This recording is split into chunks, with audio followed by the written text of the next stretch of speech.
Magic the Gathering has brought a brand new secret layer to us. Summer Superdrop 2024.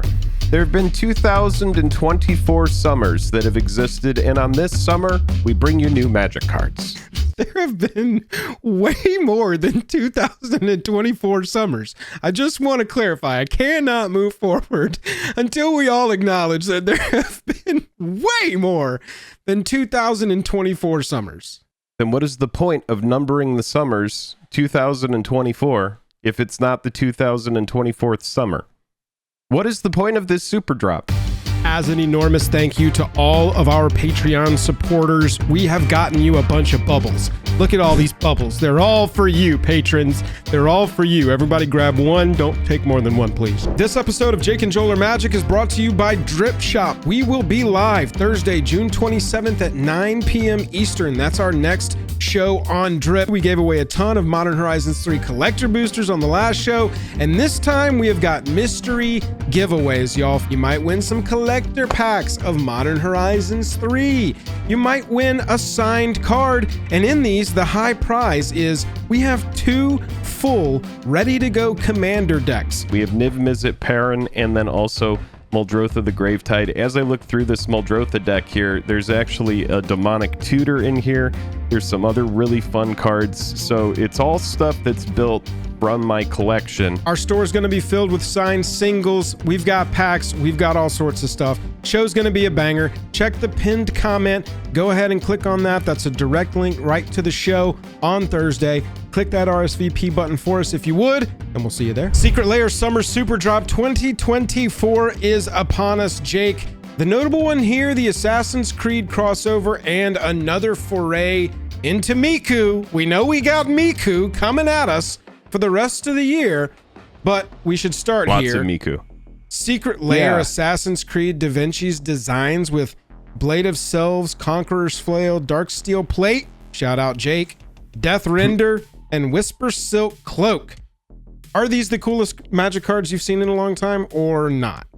These are pretty sweet. I like these. These have kind of that aesthetic of like the sketch art treatment that we've seen in the past. This has become kind of, run-of-the-mill. Each time a new Universes Beyond property comes into Magic the Gathering, when we get a new IP, we typically, along with it, get some Secret Lair products. So this isn't the only Assassin's Creed Secret Lair that is in this either. No, the cards are good. There's Yeah. a couple of them that I want for decks. Stuff like Dark Steel Plate I do like. Whisper Silk Cloak is a classic. That's an old card from when we first started playing. OG Commander card, one of the first, before we had Swiftfoot Boots, you were running Lightning Greaves and this. And so, there's some good cards in here. Nothing that's massive as far as the money goes, but... No, Mod on the channel, Spectre, has hit us up with the spreadsheet, as always. Check the description, by the way, for a link to Spectre's new channel. He takes really deep dives into some of the data points of all this, and you should go check it out and subscribe to him. Jake, not a lot of value kind of across the board here, but I will say Haystack has been confirmed as the secret card in this set, and that card doesn't really have a price yet, but we know because of how playable it looks that we think it's going to be pretty widespread and a desirable card for people. Yeah, we've said this 100 times. We'll say it 100 more times in the future, but with these Secret Lair products, you really buy the product if it speaks to you.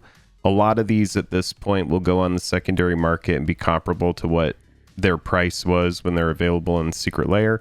However, with that, we have entered into this new age of Secret Lair that kind of goes back to what it was like when it first came out, which is you have a limited time to get these products. What that allows for is Wizards of the Coast, or whoever manufactures this, they print X amount of these ahead of time, and then they sell out. But what that means is you're going to get your product faster instead of it all being needed to print to demand, which was how things went for a little while. Secret Lair has its own kind of timeline of ideas that it had in the beginning, different ways of execution, and at this point we are at this point with Secret Lair where everything is printed ahead of time. It's all limited stock. It's advertised to be limited.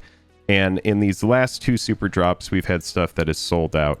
And typically it's the stuff that is a special IP like Miku or the Fallout stuff, for example.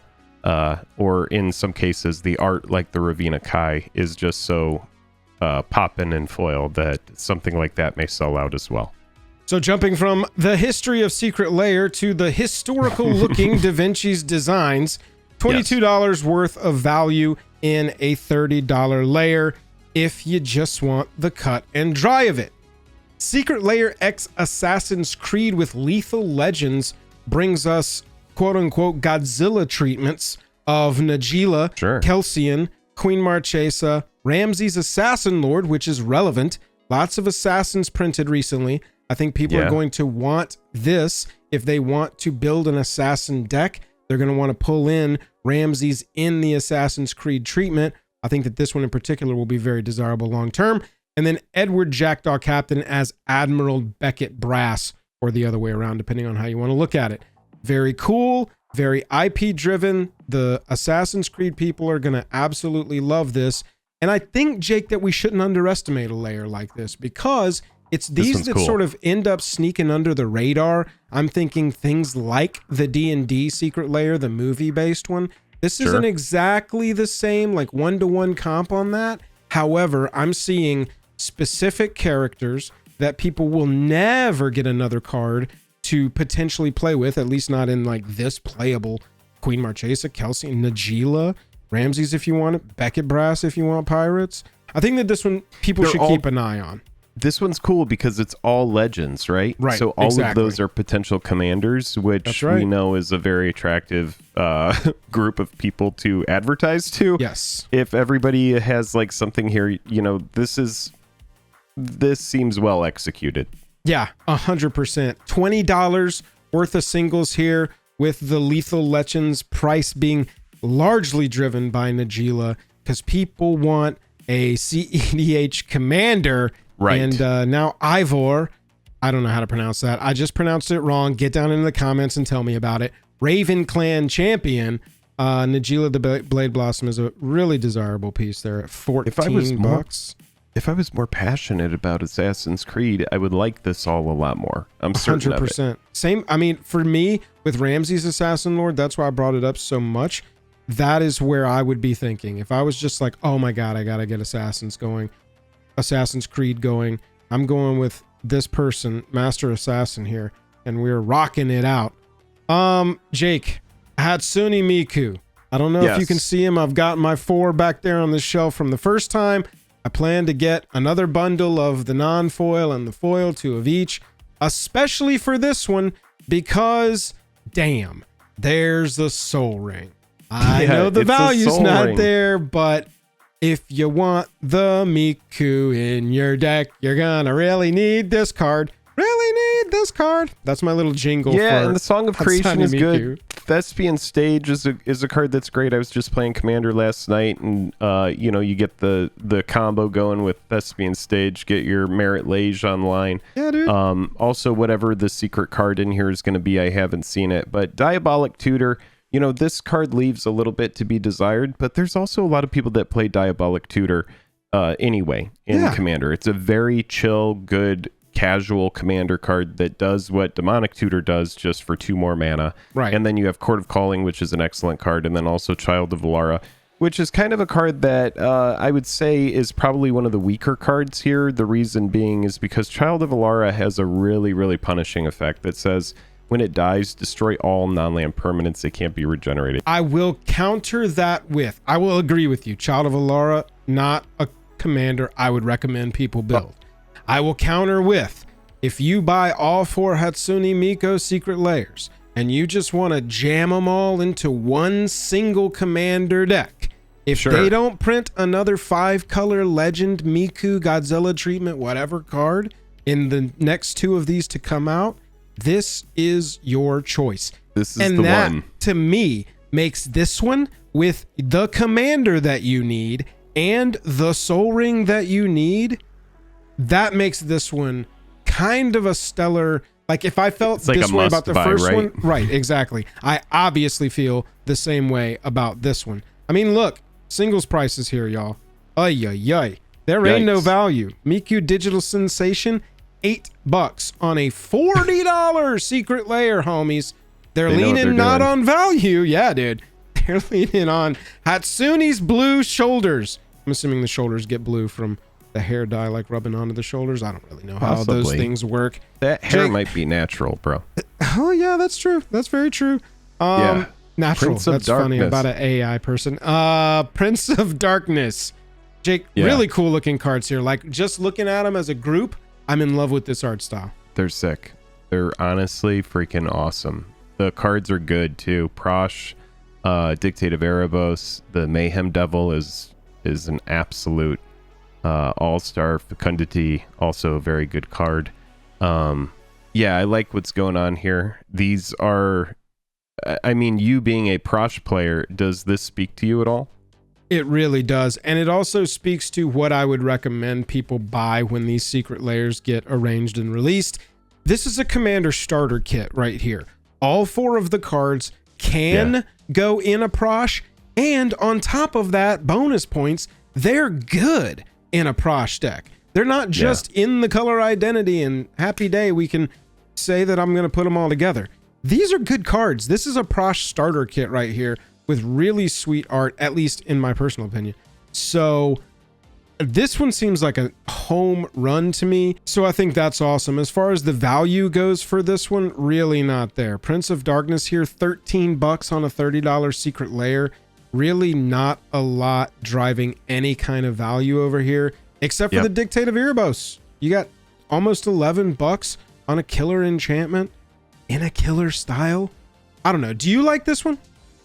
Prosh used to be a big pull, dude. I remember until Prosh got its first reprint, it was an expensive card, and then after that, it has been a cheap card ever since, and it's got a lot of different reprints. And so, yeah, I mean, I love it, dude. I love the art, especially on Fecundity. I like the mushrooms, and I just love everything that's going on. The Prosh is also just awesome. It has this cool, like, kind of like mythic storybook look going on about it. I love secret layers that are a huge departure from what we typically expect from MTG art, and so yeah, I'm a fan. As far as art goes, it's a 10 of 10, and I do think that's the whole point of secret layer. Is as we see here, none of these are just like, wow, a home run as far as like value goes. In fact, most of them are depending on the art in order to move the product, and that's going to be what Wizards of the Coast and the people over at Secret Lair are experimenting with and have been for a long time now. Is what can we get away with? What can we sell to people and just depend on the art and bank on singles that are otherwise much more responsible to just buy them straight up and ignore this art altogether. Relevant to this one, 2 things. The white border here, I think the foils are going to particularly pop on this one. Typically when you've got that much light negative space, the foiling looks super dope in hand. Like, and we might be sitting on a Ravita Kai kind of thing here that potentially it just sells out, right? In foil. Immediately, right.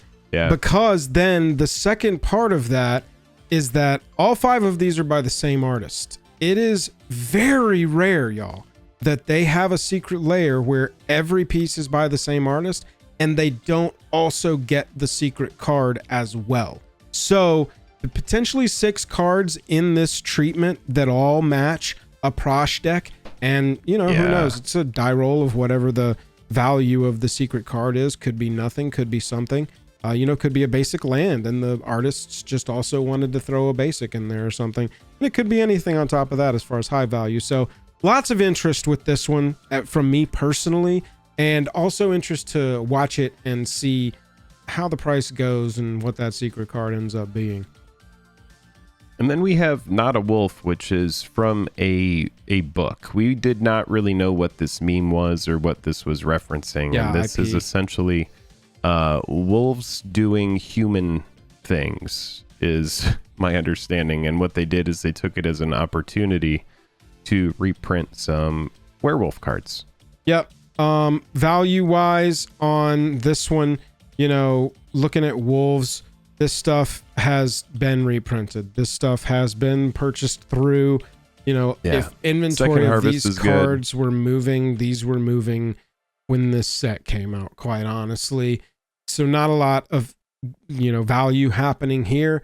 However, fun, playable, all together, can be something that goes into one. It's another commander starter deck if you want a Wolf Commander starter deck.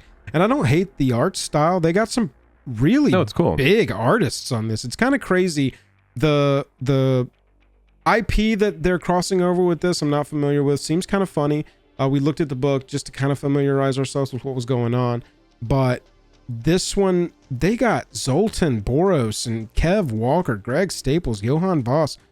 I mean, Miranda Meeks, enormous names for this one. And so maybe they're like hoping that is what ends up banking on the value of this one. And you got to think either too, that or it's a very popular book too, right? It could just be something that you and I are out of the loop. Exactly. Right. 100%. The only other thing I'll say about this is that when Kindred stuff gets printed when it's cheap, obviously good time to pick it up, because if another Werewolf Commander gets printed that's on an insane power level, then these might just explode in price overnight. I'm looking at the Eldrazi deck that was just printed that has just exploded. So much Kindred stuff for that into ridiculous prices. Conduit of Ruin from bulk to being like a $16 card, Right, exactly. It's and like a $25 foil.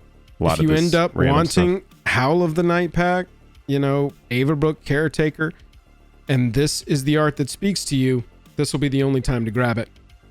Past that, Jake, we got another artist feature here, Julie Bell, and we got some interesting choices for these cards, eh? The Soul Warden is pretty cool. Coat of Arms is pretty cool. Shivan Dragon, one of the most iconic cards of Magic, but it's just not that great. It's a fine card. Elves of Deep Shadow. It's a mana dork that is a green card that floats black mana, and then Good Fortune Unicorn, which is a fine card. And also Good Fortune Unicorn is there. I will say, you have got a ton of value. Well, as secret layers go, on this Coat of Arms. This is a $14 card just sitting there, chilling, rocking and rolling.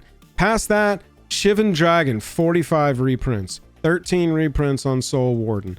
Newer card with our Good Fortune Unicorn, and Elves of Deep Shadow's not new, but it's been reprinted enough to keep the price down. This one is 100% about the art. Do you really want this elf for your elf deck? Do you really want this for your Soul Sisters deck? Does this Coat of Arms speak to you for your Kindred deck that has been needing a really sweet Coat of Arms that looks like this? You're in the right place. I'll also say Julie Bell probably got the secret card on this one too, right? You can imagine that the 6th card is hers. Right. So, across the board, the value on this one, not where it has been. Low. Yeah. These are all the layers right here in non-foil. Foil modifiers we don't really pay attention to. The foils kind of do their own thing. Da Vinci's design, $22, and that's being driven by $8 Darksteel plate, $4 Conqueror's Flail, just some kind of solid hitters here.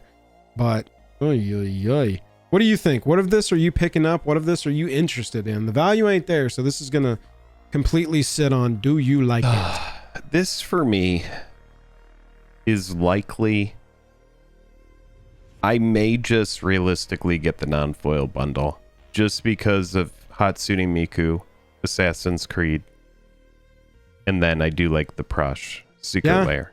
It is kind of crazy. Is kind of a pass. I do like passing on foils and just going ahead and getting the non-foil stuff because I've been really impressed with the non-foil quality. Mm-hmm. And it's cool that also lines up with saving money, right? It's like, as I'm getting the non-foil thing, I'm paying less shekels. So yeah, dude, it's This one for me, I do agree with you on the Hatsune Miku as well. You know, if you do want a 5-color commander that's going to be the home for all of your Hatsune Miku cards over the years, if, say, Wizards of the Coast continues to just print, and make enough cards to build a Hatsune Miku deck, then, yeah, it makes sense to pick that one up. And then the Assassin's Creed one is good, too, because it's all Legends, right? Do you have any interest in any of these?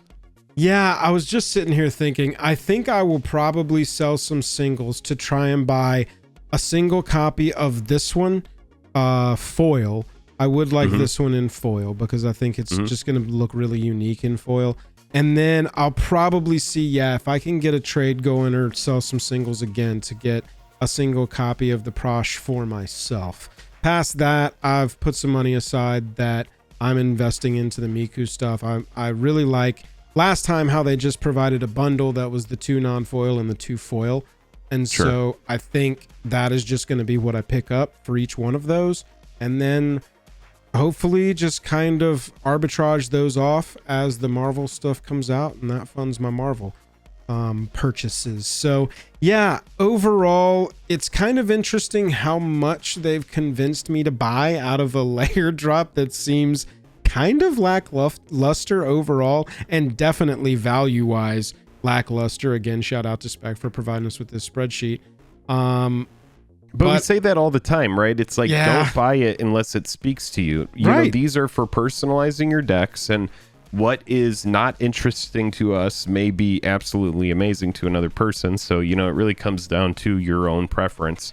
What you like about it. If you're here just, you know, like trying to, you know, get free tendies, buy something with the intention of it just being jam-packed full of intrinsic value, well, I don't really see that. But when you take the art into consideration and how some of these Secret Lair products do, some of the ones that seem like they are worth nothing end up being some of the most expensive. We've seen it happen a lot in the past. And so, you know, use your best judgment, do your own due diligence, and we hope you found this video informative. All of the people whose names you see here are supporting us over on Patreon at our $10 level or higher. That means they all get a free pack of custom Dragon Shields, courtesy of our sponsor, Dragon Shield. You just pay for shipping. They also get a free video every week. Jake, we've had a really good run of free videos, man, just exclusive to the Patreon. We've had deck techs, we've had deep dives on some of the finances that are more, you know, time sensitive, but overall, we think that there's a lot of good value over there. So thank you to everybody here who agrees with us. Yes, we appreciate all of you at the enthusiast level or higher, and we obviously appreciate all of our patrons. Yeah, definitely check that out if you want to get involved and learn more about the channel. See you at the Drip Show on Thursday. Bye-bye. Goodbye. RSVP. It's pinned in the comments.